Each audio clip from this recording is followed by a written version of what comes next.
ചൂട് പൂരി, ചപ്പാത്തി, ഇടിയപ്പം, അപ്പം ഇതിനൊക്കെ കഴിക്കാൻ പറ്റിയ ഒരു അടിപൊളി കറിയാണ്.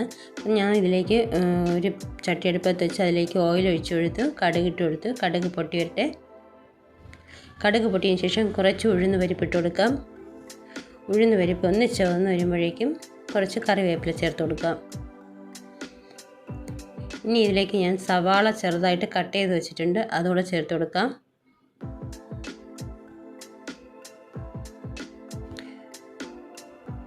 കൂടെ തന്നെ ക്യാരറ്റ് കട്ട് ചെയ്തതോടെ ചേർത്ത് കൊടുക്കാം.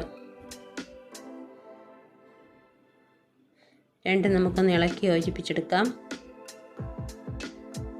നമ്മുടെ സവാള ഒരുപാട് വഴഞ്ഞു പോവേണ്ട ആവശ്യമില്ല, ഒന്ന് സ്മൂത്തായി കിട്ടിയാൽ മാത്രം മതി. അതുപോലെ തന്നെ നമ്മുടെ ക്യാരറ്റും ഒന്ന് കുക്കായി കിട്ടണം. ആവശ്യത്തിന് ഉപ്പിട്ട് കൊടുക്കാം. ഇതൊന്ന് ഇളക്കി യോജിപ്പിക്കാം.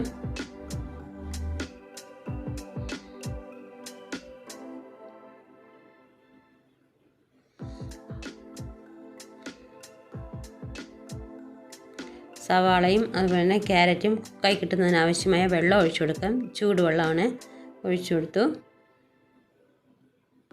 ഇത് ഈ സമയം വേണമെങ്കിൽ നിങ്ങൾക്ക് അടച്ചു വെച്ച് കുക്ക് ചെയ്യാം, എന്നാൽ പെട്ടെന്ന് ഇതിനെ കുക്കായി കിട്ടും.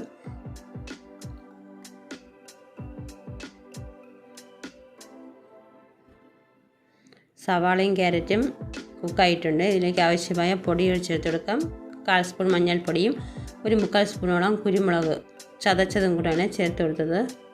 ഇതെല്ലാം കൂടെ ചേർത്തൊന്ന് ഇളക്കി യോജിപ്പിച്ച് കൊടുക്കാം. എരിവിന് വേണ്ടി ഞാൻ പച്ചമുളക് ഇതിലേക്ക് ചേർത്ത് കൊടുത്തിട്ടുണ്ടായിരുന്നു.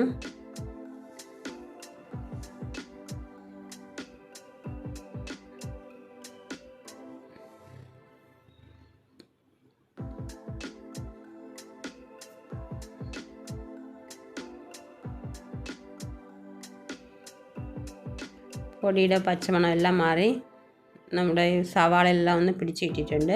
ഇനി ഇതിലേക്ക് നമുക്ക് തേങ്ങാപ്പാലാണ് ഒഴിച്ചു കൊടുക്കുന്നത്. അപ്പോൾ തേങ്ങാപ്പാൽ കൂടി ഒഴിച്ച് ഒന്ന് ഇളക്കി കൊടുക്കാം.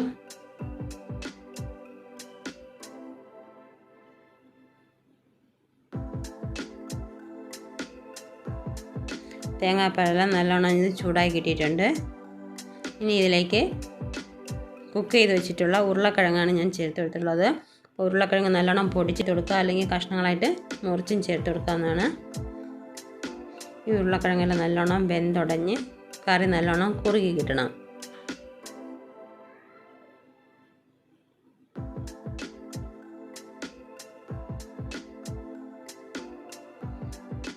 ഈ സമയം ഉപ്പ് കുറവാണെങ്കിൽ ചെക്ക് ചെയ്തതിന് ശേഷം ഉപ്പ് ചേർത്ത് കൊടുക്കാം.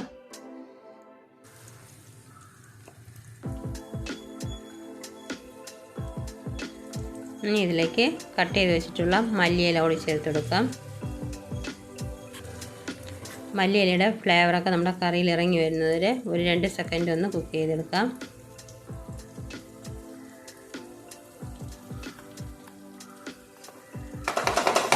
ഇത്രയാണ് ഇന്നത്തെ റെസിപ്പി. അപ്പോൾ വീഡിയോ ഇഷ്ടപ്പെട്ടു എന്ന് ഇഷ്ടപ്പെട്ടാൽ ലൈക്ക് ചെയ്യാനും ഷെയർ ചെയ്യാനും സബ്സ്ക്രൈബ് ചെയ്യാനും മറന്നു പോകരുത്. Thanks for watching my video. Thank you.